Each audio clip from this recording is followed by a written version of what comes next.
अच्छे लोगों के साथ हमेशा बुरा क्यों होता है? गीता में श्री कृष्ण ने दिया है अर्जुन को इसका जवाब। गीता सार, आपने महसूस किया होगा कि जो लोग अच्छे कर्म करते हैं वो परेशान रहते हैं, वही जो बुरे कर्म करते हैं वो खुशी से रह रहे होते हैं। अच्छे कर्म करने वाले परेशान होते हैं कि आखिर उन्हें इतनी परीक्षा क्यों देनी पड़ रही है, जबकि जो अधर्म की राह में है वे खुश हैं और जिंदगी का लुत्फ उठा रहे हैं। अगर आपके मन में भी ये सवाल आया है तो आज हम आपको इसका जवाब दे के लेंगे, लेकिन उससे पहले वीडियो को लाइक करके चैनल को सब्सक्राइब जरूर कर लें। ये जवाब वो है जो भागवत गीता में लिखा है और श्री कृष्ण ने अर्जुन को दिया था। भागवत गीता में वर्णित कथा के अनुसार जब भी अर्जुन के मन में कोई दुविधा होती थी तो वो श्री कृष्ण के पास पहुंच जाते थे। एक बार की बात है, अर्जुन भगवान श्री कृष्ण के समीप आकर कहा कि वे दुविधा में हैं और इसका जवाब वो श्री कृष्ण से चाहते थे। श्री कृष्ण ने पूछा कि क्या सवाल है? अर्जुन ने कहा, मुझे जानना है कि अच्छे लोगों के साथ हमेशा बुरा ही क्यों होता है, वही बुरे लोग खुशहाल दिखते हैं।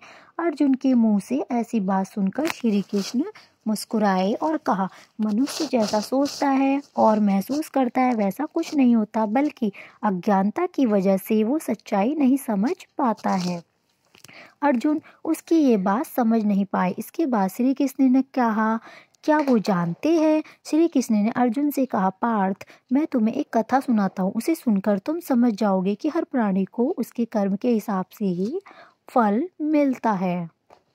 प्रकृति हर किसी को अपनी राह चुनने का मौका देती है। अब मनुष्य की इच्छा इस पर निर्भर करता है कि उसे धर्म की राह चुननी है या अधर्म की। कथा शुरू करते ही श्री कृष्ण ने कहा, एक नगर में दो पुरुष रहा करते थे। एक पुरुष व्यापारी था जिसके जीवन में धर्म की बहुत महत्ता थी। वो पूजा पाठ में यकीन रखता था। वो हर रोज मंदिर जाता था और दान धर्म भी करता था और हर रोज भगवान की पूजा करता था। वही दूसरा पुरुष बिल्कुल विपरीत था। वह हर रोज मंदिर तो जाता था लेकिन पूजा करने नहीं, बल्कि मंदिर के बाहर से जूते चप्पल चुराने। उसे दान और धर्म से कोई लेना देना नहीं था। समय बीतता गया और एक दिन बहुत जोर से बारिश हो रही थी। इस वजह से मंदिर के पुजारी के अलावा कोई नहीं था। ये बात जब दूसरे पुरुष को पता चली तो उसने कहा, ये सही मौका है मंदिर का धन चुराने का। पंडित से नजर बचाकर उसने मंदिर का सारा धन चुरा लिया। उसी समय धर्म कर्म में विश्वास रखने वाला व्यक्ति भी मंदिर पहुंचा। दुर्भाग्य से मंदिर के पुजारी ने उसे ही चोर समझ लिया और चिल्लाने लगे। वहां लोग एकत्र हो गए और उसे बहुत मारा। किसी तरह वह बचते बचाते वहां से निकला तो दुर्भाग्य ने उसका साथ वहीं भी नहीं छोड़ा।